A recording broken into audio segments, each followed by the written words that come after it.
hello friends आपको Odisha exam channel को स्वागत करछि जम पिला माने +3 एडमिशन 2025 पे फॉर्म फिलअप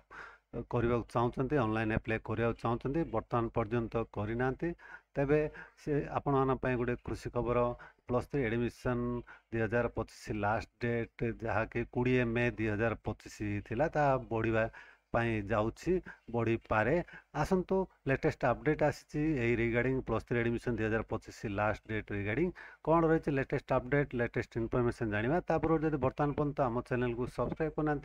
सब्सक्राइब करनी पाखे बेल आइकन दबा को भूलें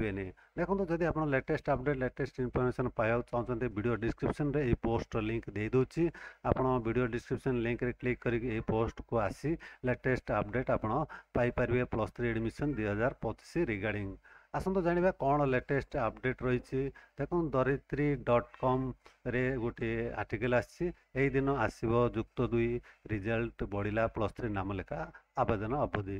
कौन लेखा अच्छी युक्त 3 नाम लेखा आवेदन शेष तारीख मई 20 थिबा बेले याकु नै चिंतार पड़ी जाइछन्ति छात्रछात्री कारण एबे पर्यंत +2 परीक्षा देइतिबा पिलामानकर फलाफल प्रकाश पाई नै तबे युक्त तेबे स्कूल और गणशिक्षा मंत्री नित्यानंद गंड मंगलवार सूचना देइछन्ति कि आसंता 2 दिन मध्य युक्त 2 परीक्षाफल प्रकाश करा जिवो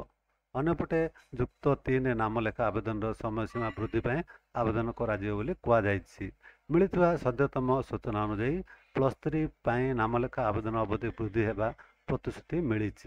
एने उच्च शिक्षा मंत्री सह कथा होइछन्ति गणशिक्षा मंत्री